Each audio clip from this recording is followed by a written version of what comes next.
So ఒకసారి అసలు అక్కడ ఏం జరిగింది, ప్రస్తుతం ఆ బాధితులు పరిస్థితి ఏంటి? ఇద్దరు ప్రాణాలు కోల్పోతే మరొక 5గురికి సీరియస్గా ఉంది. ఆ వ్యాపారిని అరెస్ట్ చేశారంటూ తెలుస్తోంది. మరి అధికారులు ఏమంటున్నారు?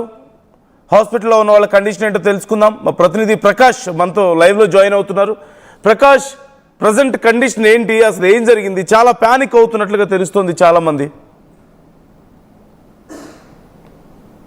నందు, ఏదైతే రాజమండ్రి రాజానగరం పరిధిలో కల్తీపాలు కలకలం అయితే మొత్తం స్థానికంగా మొత్తం అందరినీ కూడా కలవరపాటు గురి చేస్తుంది. ప్రధానంగా లాలా చెరువు అలాగే రాజమండ్రి పరిసర ప్రాంతాల్లో చౌడేశ్వర నగర్ లో వెంకటేశ్వర నగర్ ప్రాంతాల్లో ఈ భవ్య నగర్ అపార్ట్మెంట్ లో అయితే ప్రస్తుతం ఆ బాధితులు ఒక్కొక్కరుగా బయటకు వస్తున్నటువంటి పరిస్థితి ఉంది. వాళ్ళందరికీ కూడా ప్రధానంగా యూరిన్ స్టక్ అయిపోవడంతో పాటు అలాగే ఫంక్షనింగ్ ఏదైతే లివర్ ఫంక్షనింగ్ కూడా డ్యామేజ్ అయినట్టుగా వాళ్ళకైతే డయాలిసిస్ చేయాలని ఒక్కసారిగా పలు ఆసుపత్రికి వెళ్ళినటువంటి ప్రతి ఒక్కరికి కూడా బాధితులకి ఇదే పరిస్థితి అయితే ఎదురైంది. అందరికి కూడా ఆ కిడ్నీలు అవన్నీ కూడా ఫెయిల్యూర్ అయ్యాయని కూడా చెప్పడంతో పాటు యూరిన్ కూడా స్టక్ అయిపోయినటువంటి పరిస్థితిలో ఒక్కసారిగా భయాందోళనకు గురవారు. ఒక్కసారి ఈ యొక్క ప్రాంతంలో ఉన్న వారందరూ కూడా వాళ్ళు ప్రైవేట్ హాస్పిటల్తో పాటు మొత్తం అన్ని ప్రాంతాల్లో ఇప్పుడైతే అందరూ కూడా చేరినటువంటి పరిస్థితి. ఇప్పటికే 11 మంది వరకు కూడా దీనికి బారిన పడి ఇప్పటికే ప్రైవేట్ హాస్పిటల్తో పాటు ప్రభుత్వ ఆసుపత్రుల్లో వైద్యం పొందుతున్నారు. ఇందులో ఒక మహిళ నిన్నైతే మృతి చెందినటువంటి పరిస్థితి ఉంది. మరొక బాలుడికి కూడా ఈ డయాలిసిస్ చేయాలని వైద్యులు కూడా సూచించిన నేపథ్యంలో ప్రస్తుతం ఈ పరిస్థితి మొత్తం అందరూ కూడా చాలా భయాందోళనకు గురవుతున్నారు. ప్రధానంగా ఒక పాలు ఏదైతే కోరుకొండ మండలంలో ఉన్నటువంటి నరసాపురం గ్రామానికి చెందినటువంటి ఒక పాల వ్యాపారి పాలు వాడడం వల్లే అతను పాలు ఎవరైతే సప్లై చేస్తున్నారో ఆ యొక్క కుటుంబం ఎవరైతే ఉన్నారో వాళ్ళకి సంబంధించిన ప్రతి ఒక్కరు కూడా ఈ విధంగా వరుసగా హాస్పిటల్ పాలు అవుతున్నటువంటి పరిస్థితి ఉంది. ముఖ్యంగా ఈ పాల కల్తీ పాల వల్ల ఈ విధంగా జరిగి ఉండొచ్చు అనేది కూడా ఒక పక్కన అనుమానం వ్యక్తం చేస్తున్నారు. అంతేకాకుండా ఈ రాజమండ్రి చౌడేశ్వర నగర్ లో ఉన్న భవ్య అపార్ట్మెంట్ లో అయితే వాళ్ళందరినీ అంటే మంచినీటి ట్యాంకర్ క్లీన్ చేయకపోవడం వల్ల వచ్చింది, ఈ పాలు తాగడం వల్ల వచ్చిందనే కోణంలో పోలీసులతో పక్కన వైద్య శాఖ అధికారులతో పాటు అలాగే సంబంధించినటువంటి ఆరోగ్య శాఖ అధికారులు మొత్తం అంతా కూడా ఇప్పటికే నిన్న నుంచి కూడా చేరుకున్నారు. శాంపిల్స్ అన్ని కూడా సేకరిస్తున్నారు. ఎవరైనా ఈ యొక్క బారిన పడి ఈ విధంగా యూరిన్ స్టక్ అయిపోవడం కానీ ఇబ్బంది పడడం అందరూ కూడా ప్రస్తుతం హాస్పిటల్కి వచ్చి వైద్య పరిస్థితులు సకాలంలో చేసుకోవాలి. ఎవరైతే ఆ యొక్క ప్రాంతంలో కోరుకొండ మండలంలో ఉన్నటువంటి ఈ నర్సాపురం విలేజ్ సంబంధించినటువంటి గణేష్ అనే పాల వ్యాపారి ఎవరైతే సప్లై చేస్తున్నారో దానికి సంబంధించిన ప్రతి ఒక్కరు కూడా పరీక్షలు చేయించుకోవాలంటూ కూడా అది వైద్యుల అధికారులు అయితే సూచనలు చేస్తున్నారు. ప్రస్తుతం ఆ ఫుడ్ సేఫ్టీ అధికారులు ఈ మొత్తం ఆ వైద్య శాఖ అధికారులు అక్కడ ఇప్పుడైతే చేరుకున్నారు. చేరుకుని ఆ మంచినీటి శాంపుల్స్ తో పాటు పాలు కూడా శాంపుల్స్ సేకరించారు.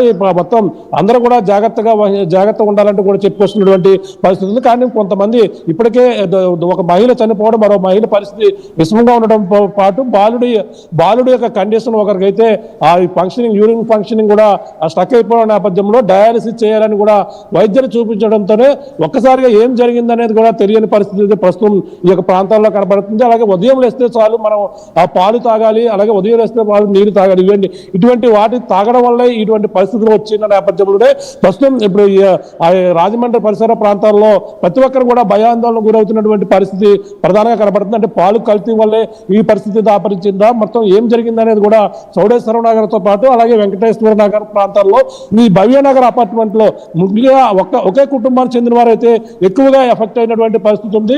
ఇది దేని వల్ల వచ్చిందనేది కూడా పూర్తిగా నిర్ధారణకైతే అధికారులు అయితే రావాల్సిన అవసరం అయితే ప్రధానంగా కనబడుతుంది. నందు, హాస్పిటల్లో మరొక 5 మెంబర్స్ కి సీరియస్ గా ఉందంటూ తెలుస్తుంది. వాళ్ళ కండిషన్ ఎలా ఉంది? అంటే మొత్తం అందరూ కూడా 11 మంది వరకు కూడా దీని ఎఫెక్ట్ అయ్యారు. 11 మందిలో ఇప్పటికే బాలుడికి అంటే మనం చూసాం ఒక బాలుడి యొక్క పరిస్థితి హాస్పిటల్లో ప్రాణాపాయ స్థితిలో ఉన్నారు. అతను వెంటిలేటర్ పైనే ప్రస్తుతం చికిత్స అందిస్తున్నటువంటి పరిస్థితి ఉంది. అంటే చిన్న పిల్లవాడికి డయాలిసిస్ చేయవలసిన అవసరం వచ్చిందని కూడా తెలియని పరిస్థితి. అంటే పాలు తాగడం వల్ల ఇటువంటి పరిస్థితులు వచ్చాయని కూడా ఇప్పుడైతే అనుమానం అయితే వ్యక్తం చేస్తున్న నేపథ్యంలోనే ఇప్పుడు 11 మంది వరకు ఎఫెక్ట్ అయిన నేపథ్యంలో ఒక మహిళ ఇప్పటికే చనిపోయారు. తన పాలు తీసుకోవడం వల్ల చనిపోయిందా, వేరే కారణాల వల్ల చనిపోయిందని కూడా అధికారులు ఇంకా నిర్ధారించవలసిన అవసరం అయితే ఉంది. మరొక బాలుడి పరిస్థితి బాగోలేదు, మరొక మహిళ పరిస్థితి కూడా బాగోలేదు. అందరూ కూడా 11 మంది వరకు ఇప్పుడు ప్రస్తుతం అందరూ కూడా చికిత్స పొందుతున్నటువంటి పరిస్థితి ఉంది. అలాగే స్థానిక ఉన్నటువంటి మంత్రి ఎవరైతే ఉన్నారో కందులు దుర్గేష్ కూడా వాళ్ళకి సరైన వైద్య సౌకర్యం అందించాలని కూడా అది వైద్యులకైతే సూచనలు అయితే చేస్తారు. ఇది దేని వల్ల జరిగిందనేది కూడా పూర్తి విచారణ అయితే ఇప్పుడు నిర్ణయించి పాల వ్యాపారి ఎవరైతే ఉన్నారో కోరుకొండ ఆ పోలీసులు అయితే ఆ ఇంటికి వెళ్ళారు. ఆ ఇంట్లో ఉన్నటువంటి శాంపిల్స్ అన్ని కూడా సేకరించారు. శాంపిల్స్ సేకరించి ఆ పాలు మొత్తం అన్ని కూడా తీసుకుని దేని వల్ల వచ్చిందనే కోణంలో అయితే ప్రస్తుతం అయితే విచారణ అయితే కొనసాగుతుందని చెప్పాలి. నందు రైట్ ఎప్పటికప్పుడు అప్డేట్స్ అందిస్తుండండి ప్రకాష్ ఈ అంశానికి సంబంధించి. Thanks for the details. So ఇప్పటికే హాస్పిటల్లో ఉన్న వాళ్ళ కండిషన్ కూడా సీరియస్గా ఉన్నట్లుగా తెలుస్తోంది. అలాగే 2 ప్రాణాలు కోల్పోయారు. మరోవైపు ఆ మిల్క్ శాంపిల్స్ని తీసుకువెళ్లారు, వ్యాపారిని అదుపులోకి తీసుకున్నారు. ఇంకా ల్యాబ్ రిపోర్ట్ రావాల్సి ఉంది. కానీ మోస్ట్లీ పాల వల్లనే ఇదంతా జరిగి ఉండొచ్చు అంటూ అనుమానాలు అయితే వ్యక్తం చేస్తున్నారు. బట్ ఈ కేసుకు సంబంధించిన రిపోర్ట్స్ ఒక్క నిమిషం పక్కన పెడితే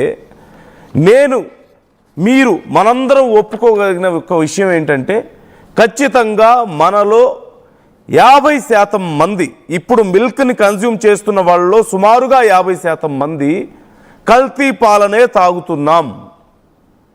లేదు ఇంకా కరెక్ట్గా చెప్పాలంటే 60 నుంచి 70% మంది క్వాలిటీ లేని పాలనే తాగుతున్నాం. హార్డ్లీ 100లో 20 లేదా 30% మంది మాత్రమే మంచి పాలను 100 ప్యాకెట్లు తీసుకుంటే అందులో 20 లేదా 30 లోపే మంచి పాలు. రిమైనింగ్ అన్నీ కూడా క్వాలిటీ లేనివే. వాటిలో 50% వరకు పూర్తిగా కల్తీ అయినటువంటి పాలు. అవి తాగుతూ పోతే మీ పిల్లల ఆరోగ్యం, మీ ఆరోగ్యం చెడిపోతుంది ఖచ్చితంగా. ఎందుకంటే భారతదేశంలో డిమాండ్ రోజు రోజుకి పెరుగుతున్నటువంటి పరిస్థితి. Milk demand around 3.8%, 3.78% yearly rise కనిపిస్తుంది మిల్క్ డిమాండ్లో భారతదేశంలో. ప్రపంచవ్యాప్తంగా 1.5% ఉంటే భారతదేశంలో మాత్రం 3.78%, అంటే అప్రాక్సిమేట్లీ 4% పెరుగుతోంది. లాస్ట్ డికేడ్లో చూస్తే, అంటే గత 10 సంవత్సరాల్లో చూస్తే 63.56% మిల్క్ ప్రొడక్షన్ పెరిగింది. Where buffaloes and cows percentage is reducing. గేదెలు ఆవుల సంఖ్య తగ్గుతున్న సమయంలో ఒక 10 ఏళ్ల క్రితం వరకు ఉన్నటువంటి గేదెలు ఆవుల సంఖ్యతో పోలిస్తే ఇప్పుడు సంఖ్య చాలా తక్కువగా ఉంది. కానీ మిల్క్ ప్రొడక్షన్ మాత్రం 63.56% పెరిగిందా? How is this possible? ఒకసారి మీరు ఆలోచించండి. ఎ వెరీ డేంజర్ సిచ్యువేషన్ ఏంటి అంటే ఇప్పుడు ప్రతి 3 శాంపిల్స్లో ఒక sample failed in safety standards. అంటే ప్రతి 3 ప్యాకెట్లలో ఒక ప్యాకెట్ సేఫ్టీ లేనిది, సేఫ్టీ స్టాండర్డ్స్ లేవు, అంటే కల్తీ పాలు, అడల్టరేటెడ్ మిల్క్. అంటే మనం మార్కెట్లో కొనే ప్రతి 3 ప్యాకెట్లో ఒక ప్యాకెట్ కల్తీదే ఉంటుంది. ఇక మరొక భయంకరమైనటువంటి వార్త నేను మీకు చెప్పనా? ఇది కేవలం ఇప్పుడు నేను చెప్తున్న ప్లేస్కు మాత్రమే కాదు, it is there in everywhere in India. భారతదేశంలో ప్రతి చోట ఇదే కండిషన్ ఉంది. ఏంటంటే FSSAI, food safety and standards authority of India, రీసెంట్గా ఫిబ్రవరి 8న ఒక న్యూస్ని కన్ఫర్మ్ చేసింది. గుజరాత్కి సంబంధించిన వార్త ఇప్పుడు నేను మీకు చెప్తున్నాను ఇది. సో సబర్కాంతా అనేటువంటి డిస్ట్రిక్ట్లో, గుజరాత్లో ఒక ఫ్యాక్టరీ మీద రైడ్ జరిగింది. అక్కడ